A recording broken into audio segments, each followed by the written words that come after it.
months. We are fortunate enough to work with SDC unions and IATSE and USA, and we were very fortunate to be the only theater in Florida to get an SDC contract to produce work in October. They would not give us that again with the rates of COVID, so we kind of snuck one in and did a performance in Cambria Park of a musical called Yours Truly, and we were lucky enough to have the creative team come from LA and New York for that 2-week run of that production. Otherwise, everything else we've been doing to try to serve the community. So we created a drive-in movie series that happens twice a month. We have a Trees and Teas festival happening coming up soon in the theater, where patrons can come and view beautifully designed trees from designers from around Naples. We have a one-night only performance of It's a Wonderful Life, the radio play happening in Cambria Park on December 19th. That also is being virtually shown. And then we're doing Footloose in Baker Park at the end of February of 2021, before hopefully moving back into the theater in 2021 in April, as I said. So we, as an organization, really focus on trying to provide arts access to the process of creating the theater. We do serve about 60,000 patrons a year, but really critical to our mission is actually the people who make the theater. So this last year we did over 60,000 volunteer hours, even with COVID, 62,000 volunteer hours from about 700 volunteers every single year. And that could be people who are performing on stage, it could be people who are volunteering backstage, working in the costume shops or the scene shops. So those 700-ish volunteers are led by a professional staff of 25, essentially one head of each department, except for the scenic departments and costume departments, which have additional staff. And we work to try to provide really high quality performing arts experiences, both to an audience and to performers who wouldn't traditionally have that kind of access.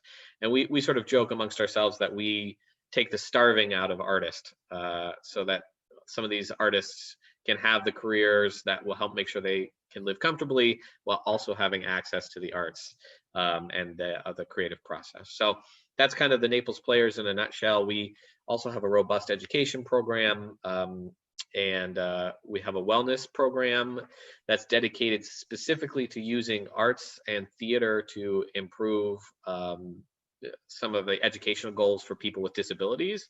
That could be students who are in the high schools, or it could be patients with Alzheimer's or Parkinson's, those kinds of things. And that program has been particularly valuable over the last 8 to 9 months, because we've been doing improv for seniors who are in isolation. So they've had an opportunity to access community, to learn how to laugh. And then also we use some of the therapeutic techniques to teach them how to reduce their stress when they're all alone, and sort of being bombarded with all of what felt like terrible news for so long. So that on top of a competitive college internship program, we have about 300 applicants a year who apply for 6 positions in each of the technical departments, and they live here in Naples, and they're paid a weekly stipend, and they come and they get design credits. And we have a budding relationship with several of the universities, which is very cool. So we try to impact the community as much as we can.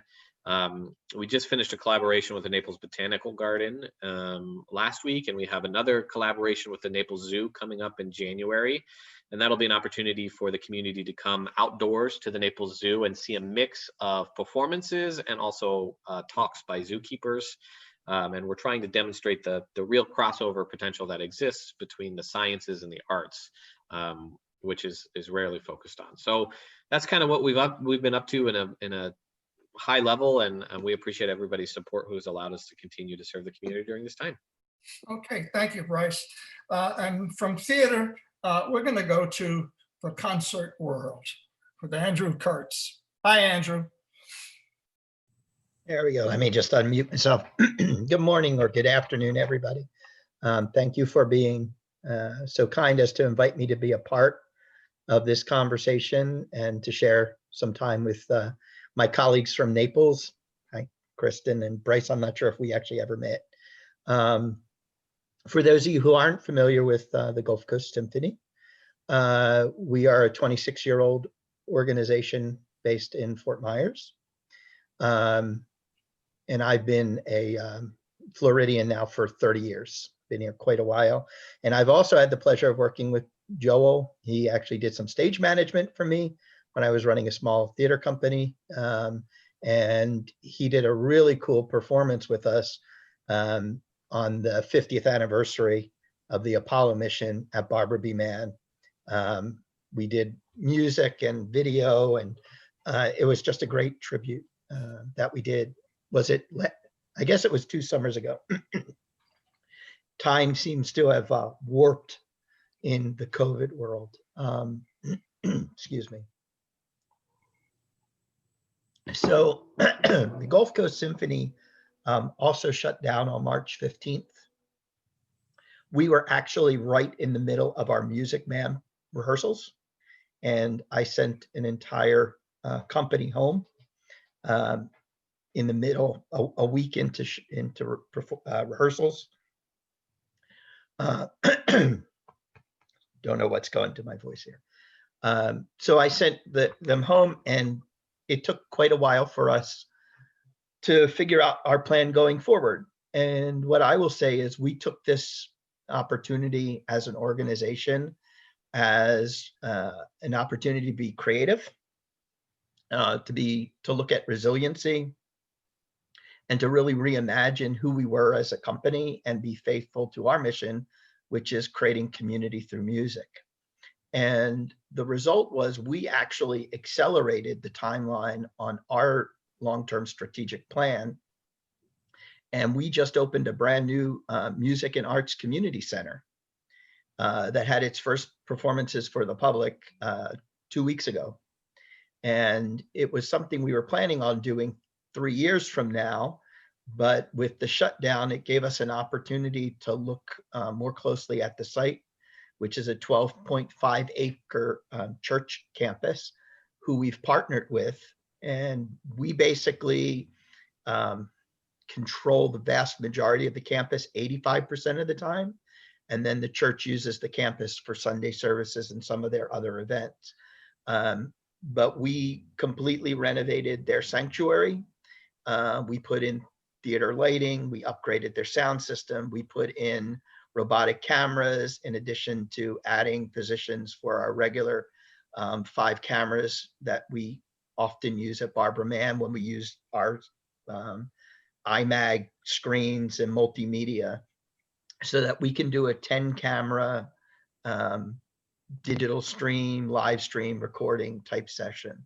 And we spent October recording 8 concerts that are going to be pushed out now as part of a new digital concert hall. And they were all recorded in the center. We started our cabaret series in our outdoor pavilion, which is limited to 40 people right now because of COVID, last month, and there's some performances this coming month, December.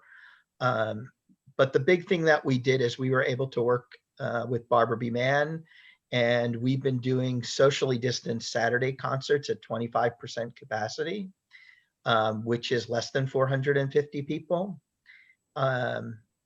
which is almost impossible to break even, as we've learned. And we've had various degrees of success. We've certainly been successful in terms of keeping people safe.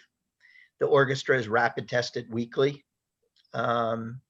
Our staff is in semi-isolation all the time. I mean, I live between my home, the office, the theater, and the Music and Arts Center. I don't go anywhere for safety reasons. So we've really looked at how we could both perform safely in our regular big venue, because the Barbara B. Mann seats 1,850 at full capacity.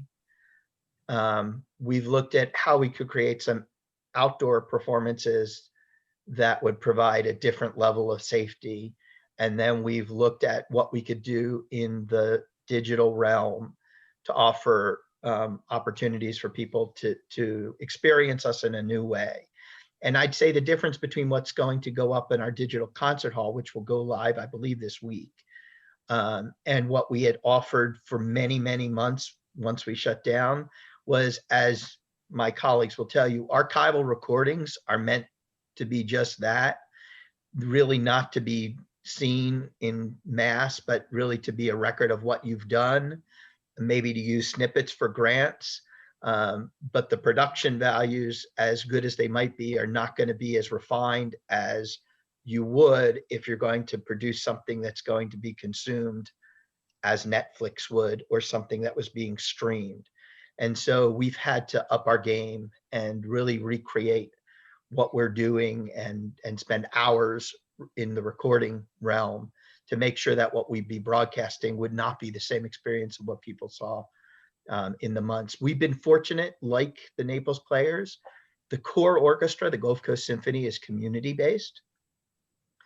We've always had a small group of professionals that were part of us. The other big change that was, again, an acceleration up from our strategic plan is we have moved forward with our Gulf Coast Chamber Orchestra, which is fully professional. So the recordings are the chamber orchestra. In other words, the chamber orchestra was doing all the professional recording. For the socially distanced concert, it's been 50-50. Half of the people on stage have been the professionals, and half the people on stage have been the regular Gulf Coast Symphony. Part of it is need.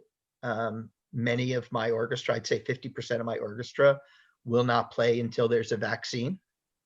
And that's true of some of the professionals as well. And then we made the decision, even though we'll eventually hold auditions nationally for the chamber orchestra, we decided it was more important to help support the livelihoods of many of the local musicians who literally were running out of money. And so our chamber orchestra is right now made up of players from the Sarasota Orchestra, the Orlando Philharmonic, the Southwest Florida Symphony, the Naples Phil, and some other Boca-based musicians who literally, this has been their lifeline for the past couple of months, because this was their first paycheck in almost 8 months, and their unemployment had run out and all that other stuff. So we feel that we've been able to serve the artist community, the professional community, and also our regular core constituency.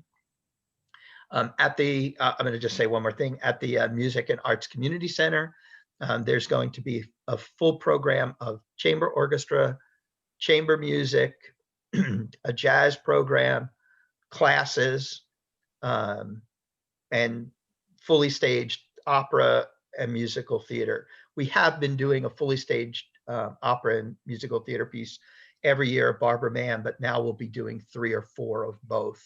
Smaller ones at the MAC, and then the larger ones once a year at Barbara B. Mann. So it's given us more flexibility. The Gulf Coast Symphony's budget, just by comparison, has been around $2 million. We somehow managed also to end last year, which was our 25th anniversary season, and we were literally breaking all records when we shut down right in the middle. We did end, because of, I think, our fundraising for our 25th anniversary, solidly in the black.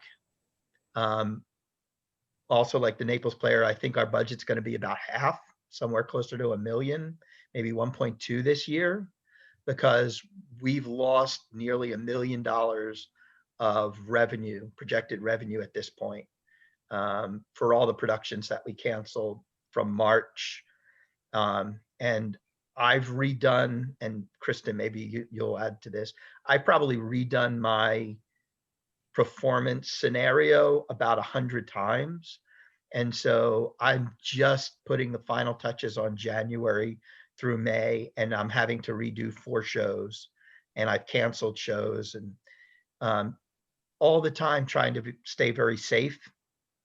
And I'm working with a team of physicians locally who give me information about the safety levels. So even this week, we're doing the Nutcracker this weekend.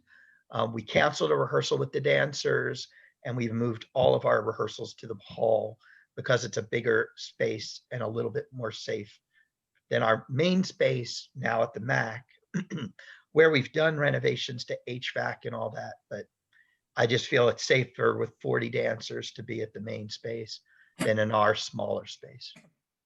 So thank you. Thank you. Thank you. Okay, Kristen, you're up. It's your turn. Hi. Hi, hello. Thank you so much for allowing me to speak with you today. My name is Kristen Coury, and I'm the founder and producing artistic director. In business terms, that means CEO of Gulfshore Playhouse.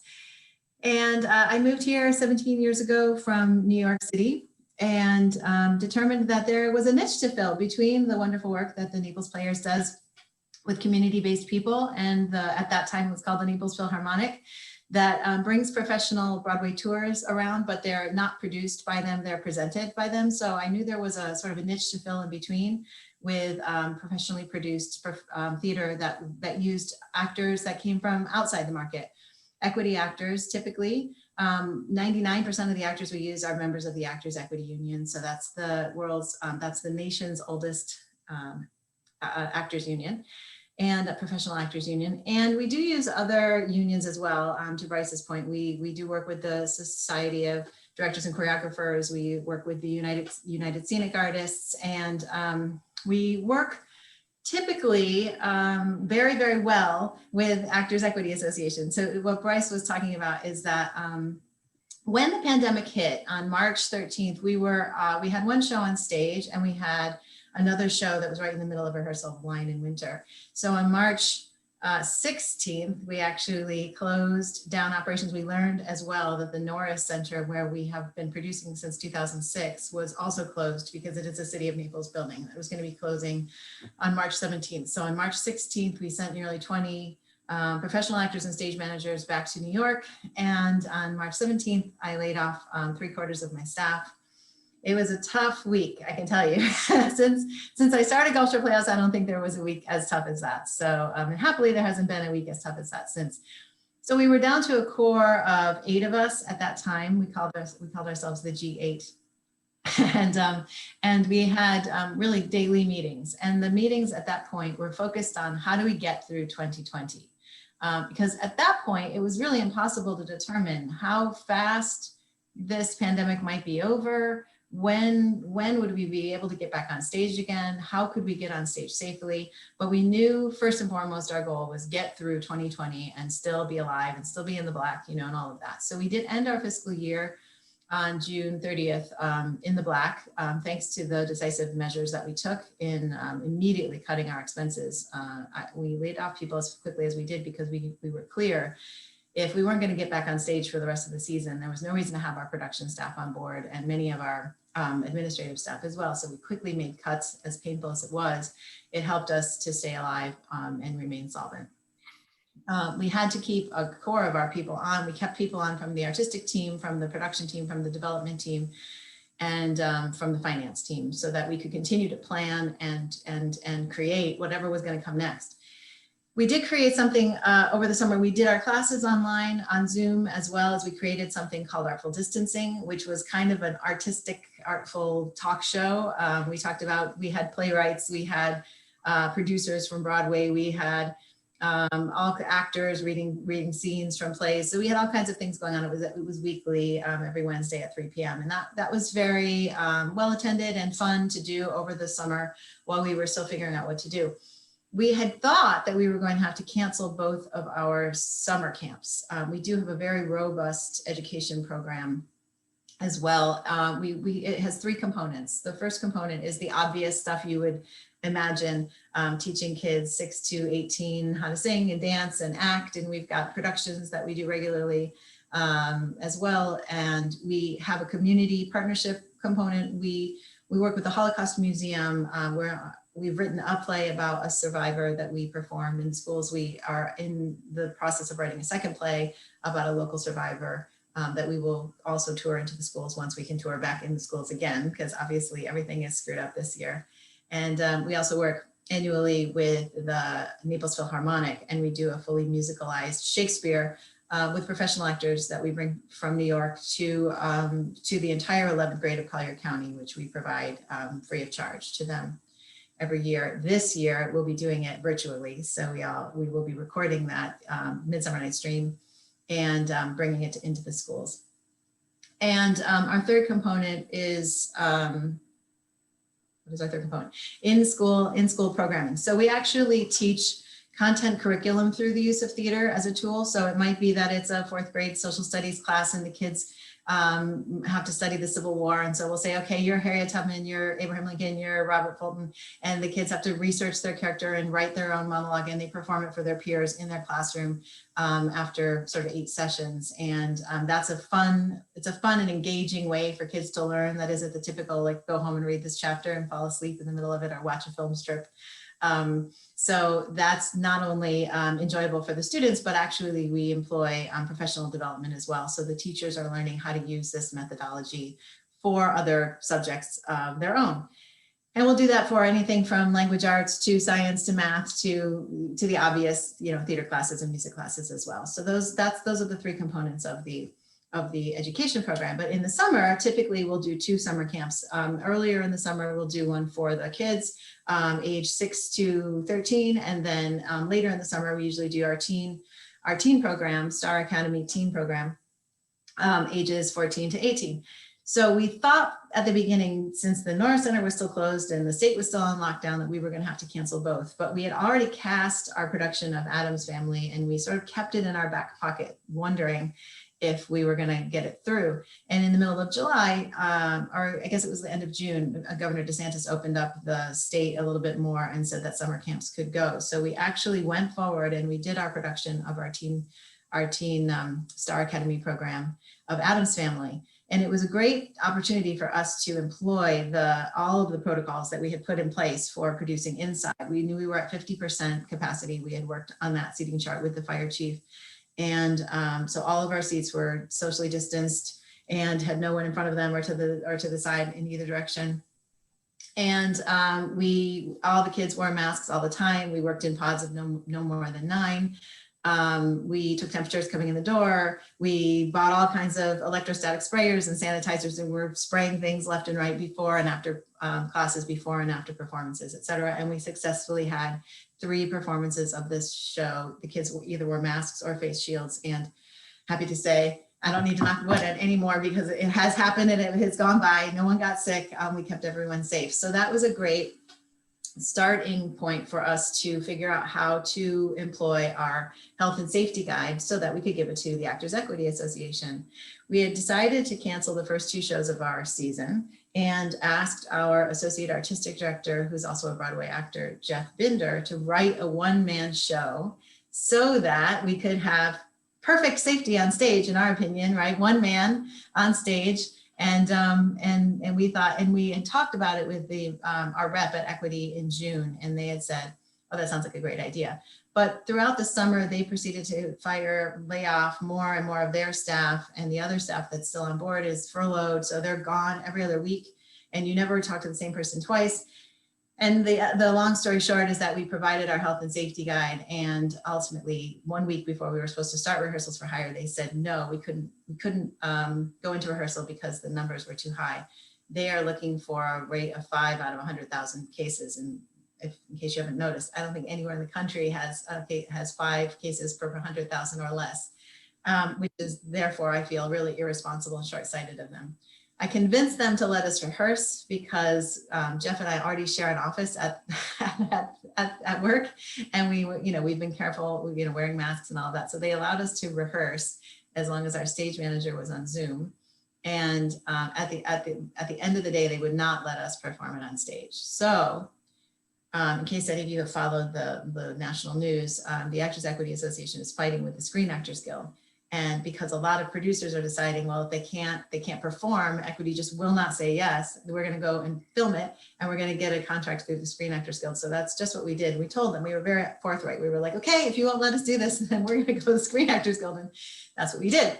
So we were able to Andrew's point about not being able to film it the way we normally would. Normally, Actors Equity would never let us do anything that would be artful enough to actually put in front of people on a screen. It's just like put up a camera and press go, and it's just not pretty enough.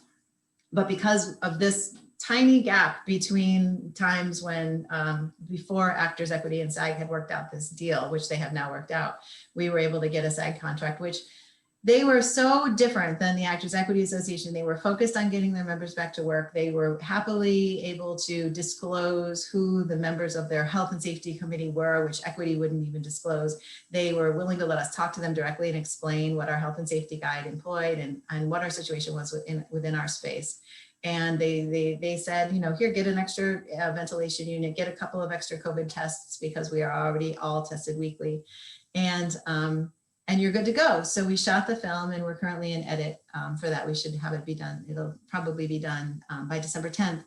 And so we'll have that for release for people to purchase, but also we'll be distributing it to the schools for free, to the high schools, for anybody who would like to employ it, with along with a study guide as well, so that we're still trying to maintain a presence in the schools, even though they're not allowing outside people to go into the schools at this point. We're still remain committed to our mission to serve through professional theater and unique educational opportunities.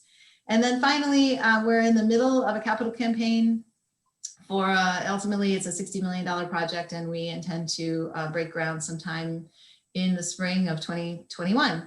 And it'll be a 40,000 square foot building with 2 theaters, a 350 seat space and a 125 seat space. The 350 seat space is a more proper main stage with a size of stage the size of a Broadway stage. Because we do have, my background before I came to Naples was in commercial theater. So we have a lot of relationships with Broadway producers, et cetera. And nowadays the model is for Broadway producers to actually partner with regional theaters to create new shows like Jersey Boys or Come From Away or Dear Evan Hansen. They all started at not-for-profit regional theaters. And so that's what we hope we'll be able to grow into as we get into the new building. It has we're calling it a theater and education center because it does have a large wing that has rehearsal rooms and classrooms and boardrooms and things like that. And also a big rehearsal room that we will certainly use as a rehearsal room, but it's off the lobby and we have fitted it out with very fine amenities so that it can be used as a rental space as well. Knowing that Naples just doesn't have enough rental spaces for luncheons or small parties or weddings or whatever, because for example, you know, I've spoken at many things like this in person, or Rotary Club meetings or sorority alumni meetings, et cetera. And they're always struggling to find space. So that'll be another space we'll have available to the public, as well as our lobby will be open all day and our gardens as well. So, so we're really excited about that bright future as well, and excited to get through COVID so that we can get people back to work. We do have 2 things planned. We're doing a benefit of a reading of a play called Love Letters in January, starring 2 of our favorite actors, Maureen Silliman and Bill Perry, both from New York, who are married. So we figured 2 married people on stage was as safe as 1 person alone on stage. And so we'll be doing that as a benefit at the end of July, July 6th, I mean, already a slip, at the end of January, January 16th through 31st. And then we're actually writing a cabaret show for a friend of ours who closed on Broadway on March 13th as well, in A Bronx Tale. And he's a really talented singer, dancer, actor. So we're writing a 1-man cabaret show, because cabaret shows are not under the auspices of Equity. When we couldn't do higher in November, we quickly scheduled 3 cabaret shows in November with 3 fantastic Broadway ladies. The first one, Laura Osnes, who's a 2-time Tony nominee, she came down and when people applauded after her first song, she said, "That's the first applause that I've ever had in 8 months." And so while we're here talking to you about trying to stay in business, think about the actors and the artists who are all out of work and have been out of work for now the better part of a year, and with no end in sight. And what that's doing to their hearts and souls, but also keep mindful of what it's doing for your to your hearts and souls, because arts are the way we continue to share our humanity and remember how it is to walk in another person's shoes. So is a dearth right now without the arts, and we're hopeful to get back to work soon. Hey, thank you, Kristen. Thank you. All right. I guess we're open now for anyone to want to throw questions at our guests. So who wants to go first? Any questions for anyone? No? Stunned silence. Arnold is ready. I'm ready with a question. And then maybe I just read it wrong, but Andrew, it seemed to me that you also have some involvement in an event or a program called Cantors and New York Cantors. Did I read it right? That is correct. Tell me about it. Sure. So I have specialized in Jewish music. Just it was sort of one of those things that happened. And you may have seen the, it was a PBS special, Cantor's Faith in Song, that toured like, it's almost 20 years. And I was asked to be their international tour conductor. So they recorded it for TV and then it toured all over the world. And I did everything in North America and South America. They had a different tour conductor for Europe. That shut down about 12 years ago. And this same producers created a new show called New York Cantors, which are 3 of the quote hottest younger New York based cantors. And that show also was on PBS. And then it was also recorded in Amsterdam originally because it's cheaper there. And then I was asked to be the tour conductor, and we had just started touring. We played New York Central Park and a couple of other places in the US. And I had 3 dates that were supposed to happen in Florida that were all canceled because of COVID. So hopefully that'll go back on the road. So I don't know if that completely answers your question. Well, it does, because I listened to some recordings of that.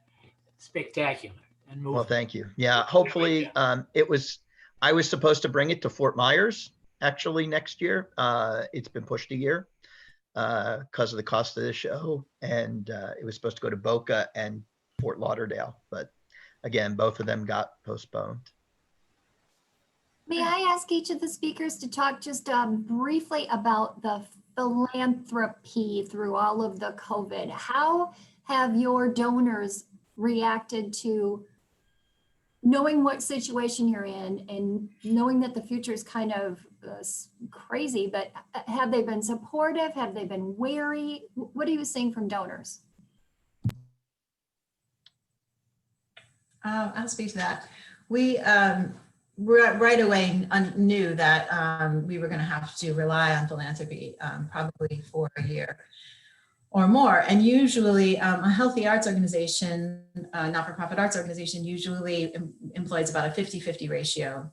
A 50-50 ratio is considered very healthy. If it veers too far in one direction, then you're too reliant on productions being successful. And if it goes too far in the other direction, you're too reliant on philanthropy. And any of the threats out there could change any of those. So 50-50 is considered safe. And we have maintained 50-50 for the first 16 years. And right away we knew, oh God, we don't know, we can't guarantee any money coming in from productions for the foreseeable future. So we did right away, the first step we took was, the cuts, obviously, which I mentioned, but then the first hardy step we took was just to try to ask everyone if they would consider turning their ticket purchases that they had purchased for the last 2 shows of our season, which were therefore canceled due to the lockdown, if they would consider turning them into a donation.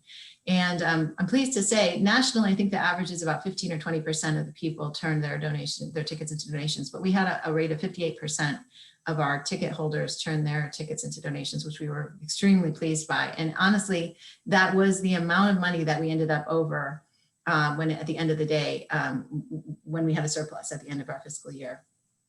Was the amount of money strictly donated back by the people who had held tickets. We did apply for a PPP loan and we received a PPP loan, so that a Paycheck Protection Program loan.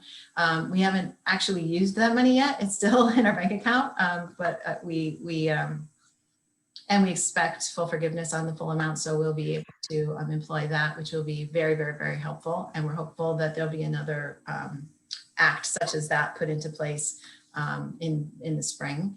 With the acknowledgement that Broadway is still out of business and all of the artists are still out of business for the most part, we hope that the government will help again. But our donors have been extremely kind and extremely generous and really, really understanding. I mean, we almost don't have to make the case, because the national news is making the case for us, and everyone realizes how important it is to keep the arts in business and keep the arts alive.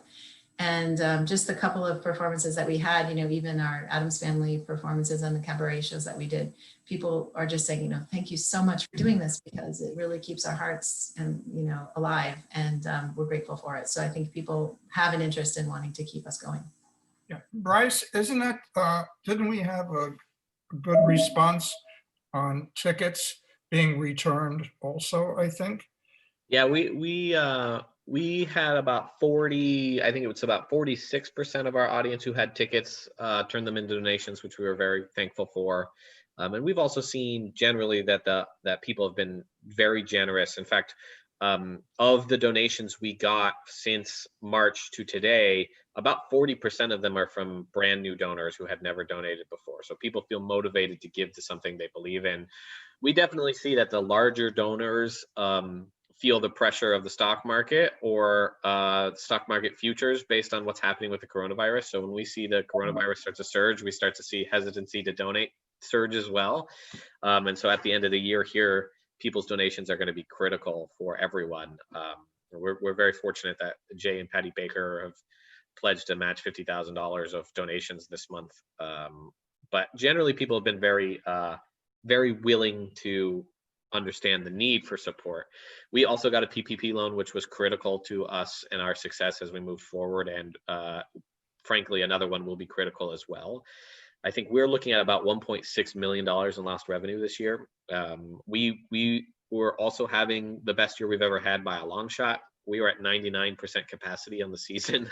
And so we happen to be in an excellent cash position. So we have a very strong endowment.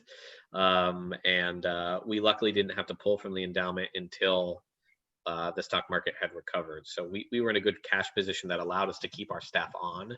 And our board of directors felt that there was real value in keeping our staff employed and moving through the pandemic. So we're very, very fortunate that we even had the opportunity to do that. Not everybody does. But hopefully people will continue to understand the value. What we do see happening is the arts are feeling less important now to some other needs in the community. And, I think it's important for people to have a sense of how the arts impact the community where they live.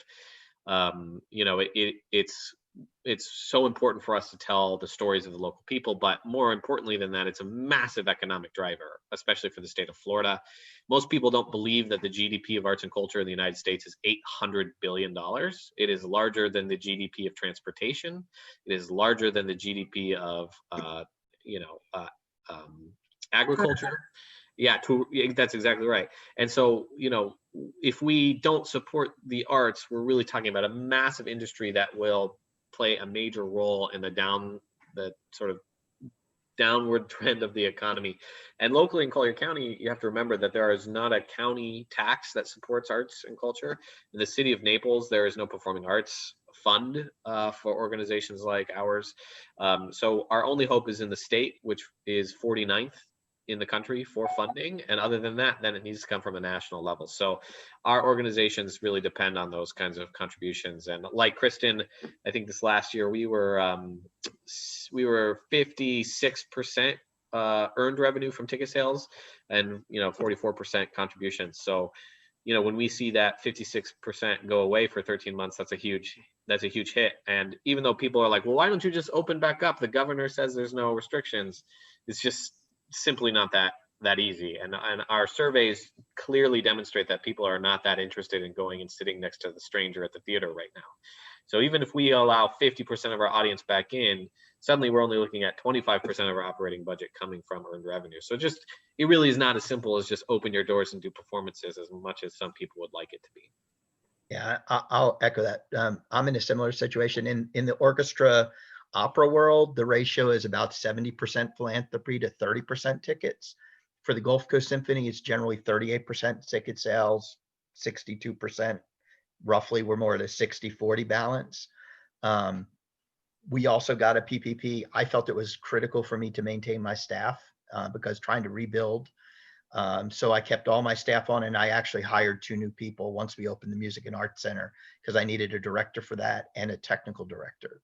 So I added payroll.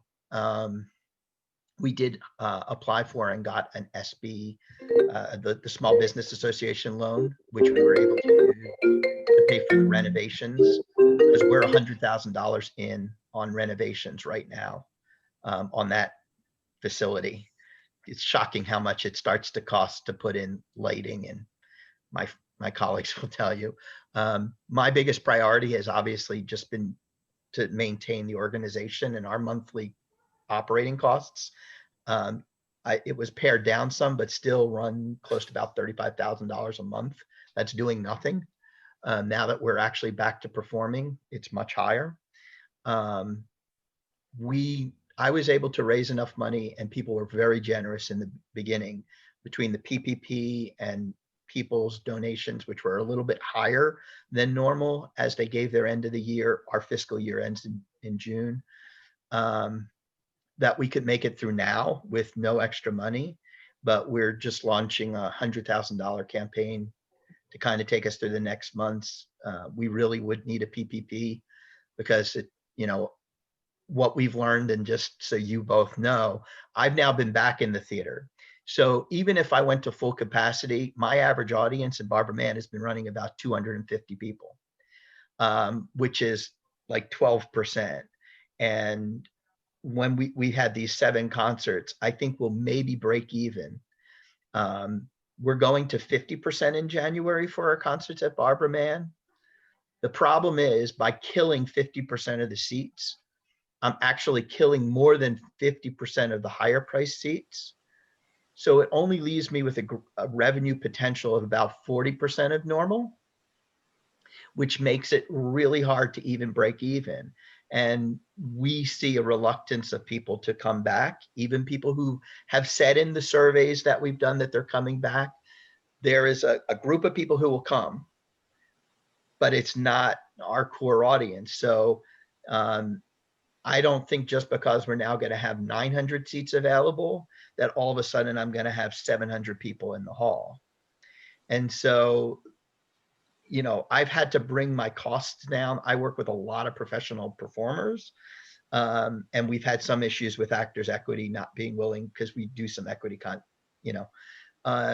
so we've found ways around all of this. But you know, the number one priority, I think, is to remind our community how important the arts are to them, the people who've been coming. And it's an investment, just like anything, just like an investment in the stock market. And if you invest in us now, we will emerge at the end of this. And the end is in sight. I mean, the time horizon may be 6 months, it may be 9 months, but we're nearing the end, and we'll be able to emerge healthy and strong. Because if we get squeezed in the next 6 months, it's going to hurt us, because we're going to have to claw our way back. Because if you have to rebuild staff and you have to rebuild all the things that you were doing, it's very, very difficult. It's not a switch that we can turn. And so, you know, I even took a 1/3 pay cut. I was the only one that took a pay cut. But that was my decision, because I wanted to do everything I could to keep this organization afloat. And, you know, we're in a pretty healthy financial position, but it could get really dangerous for this organization if January, February, March, if we can't sell tickets and people don't donate, I don't know what we're going to do to be able to maintain our operations, unless Congress steps in and does another PPP round, because it's all about just maintaining the cost of staff and keeping the lights on in our offices. Yeah, to Andrew's point, that's what I meant when I said, you know, we knew our goal was to try to get to the end of 2020. We actually held firm for a long time on not changing our spring season, hoping against hope that a distanced audience at 50% capacity was going to be enough. But it became clear, I mean, if anything, we're surging worse than we've surged before. So doing a 6-person play or whatever just was not going to work. So to Andrew's point, right at the beginning, when you said, you know, we've had plan A, plan B, plan C, plan D, plan Z and a half, you know, and so now, like I said, we're doing this 2-person benefit and a 1-person cabaret. And then we'll see at this point what March and April brings, but I'm pleased to say we've built back most of our staff. We were able to bring back, but it's a real question now with the board. You know, do we? The board is as committed as I am to keeping that staff now back to work. We don't want to have another string of layoffs. We don't want to go dark during a time when we're in the middle of a capital campaign. Like, none of it makes sense. So keeping going is vital, but to Andrew's point, at 50% and also maybe not full at 50% because people are just nervous. No matter how safe we work on keeping them, you know, it's still nerve-wracking. And we just don't, at this point, the budget, we're voting on budgets in quarters at this point. We're not even, That's what we're doing. to do an annual budget. And the budget, if we do run 3 shows between January and March, they're going to be negligible income. So it's still a very philanthropy-based model, and will be probably for the next 9 months. I have a question for all of you.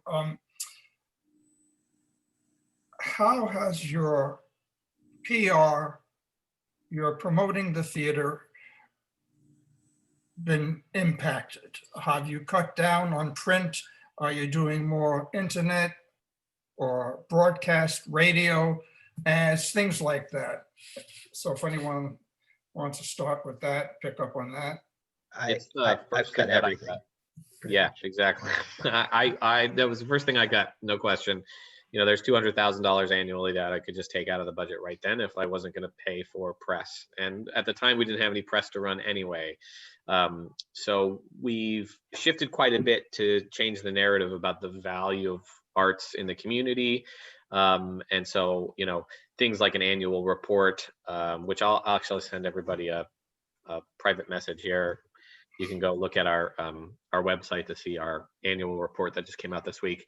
Other than, you know, some printing for our donors, we've tried to keep everything digital. We took our playbills all online, and we've only recently begun to re-engage with some of our partners to get new print advertising underway.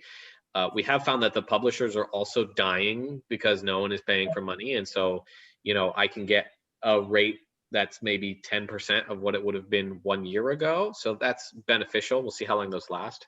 That certainly makes me more inclined to go with press. You know, the digital advertising route is certainly an easier way to pay for money because it's much easier to measure the impact of those campaigns. So we certainly have put money forward in that capacity as well. But otherwise, you know, we really have cut back pretty significantly. Kristen? Yeah, well, I guess the message here is that you've got 3 very responsible art leaders on this call who are doing their best to make the cuts necessary and the hard decisions necessary to stay in business so that we're still here for you when the pandemic's over. We did the same thing.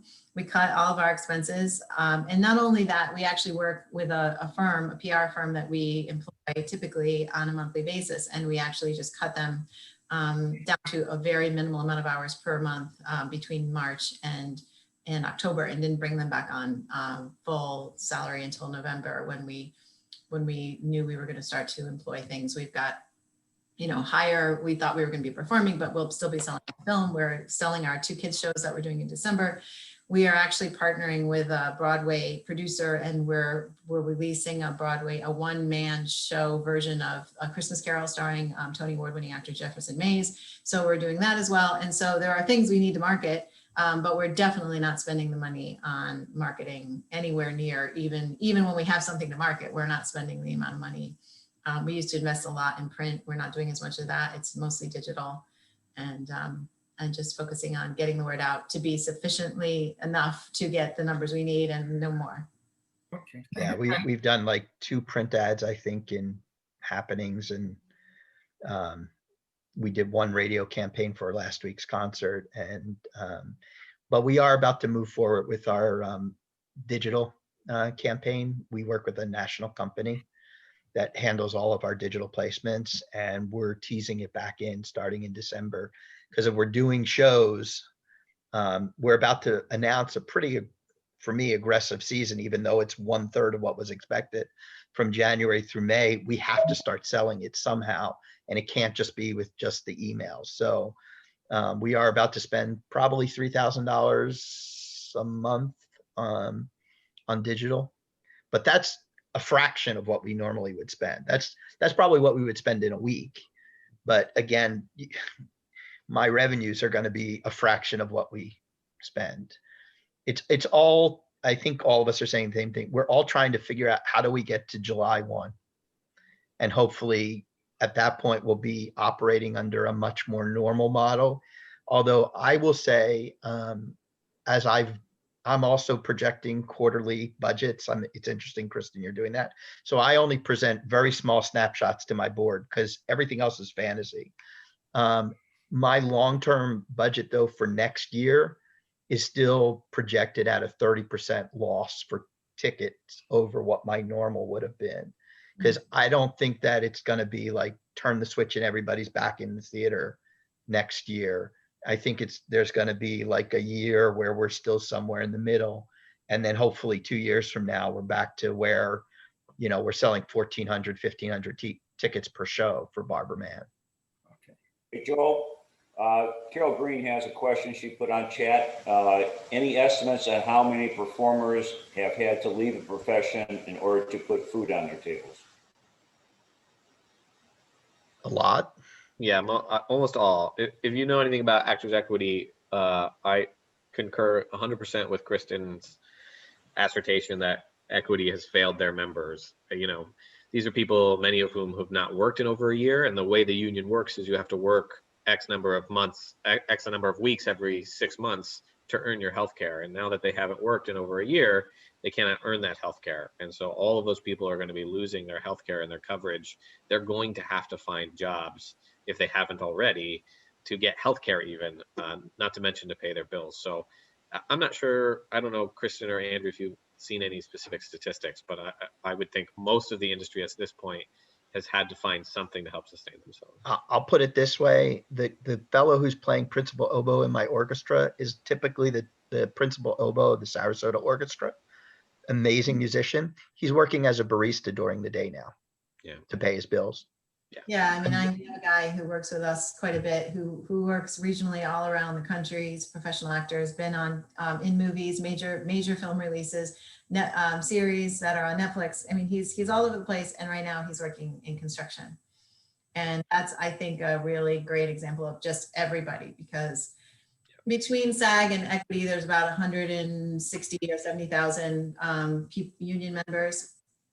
And to the Laura Osnes, I mean, here's a 2-time Tony nominee who says, I haven't gotten applause in 8 months. I mean, there's nothing going on. So either they're lucky enough to be supported some other way, or they're finding other work. And that's, I think, one of the biggest travesties of what Equity is doing, is that they're not only threatening theaters by possibly putting them out of business because they can't do the business. I mean, I said to them, are you telling me I've got a governor that says we can perform? I've got a city that's letting us do it at a certain capacity. I've got the staff back, the set ready, the play is written, and the money to do it, and the audience willing to come. And the only reason I can't do this show is because of you. Like, are you telling me when I lay off all my staff again, you're going to tell and I'm going to tell them that you're the reason? And they were like, oh, we're not the reason. The pandemic's the reason. But they're being irresponsible by not finding a safe way to let us all go back to work. Because this is, so not only are they threatening putting theaters, but they're also really, I mean, first of all, to say they're trying to keep the actors safe by doing that, when the actors are going to be forced to work in construction or in restaurants or grocery stores, where they're going to be far more at risk than they would be on a stage, being tested weekly, potting with all the rest of the actors that they're on stage with, and we're jumping through hoops to make sure they're kept safe. And Trader Joe's is certainly not going to go to the same extent, I wouldn't think. So they're really running the risk of having people not come back to the sector when theater comes alive again. I can't tell you the number of friends I have in the industry, from people who work at the Met, who've been directors at the Met for years, who are just leaving the industry, and possibly permanently. Like they're taking this and they're not necessarily like old and at the end of their career, they're in their 40s. And it's like, you know what, this is a hard enough profession, I'm done. And they're going into real estate, they're going into construction, they're going, starting company, and who knows? So I think I'll be curious to see what the long-term impact is, because this is a hard enough profession for anyone to make it in. And it's just really a travesty when you see people who are at the top of their careers having to do other things, and and considering leaving. I think we're going to lose some real talent as a result of this, because they just can't feed their families, and at this point they're desperate and they're trying to figure out ways to survive, because certainly unemployment runs out too. So even if they were fortunate enough to get unemployment or PPP, it's gone on for so long that it's devastating. So I'm a little concerned.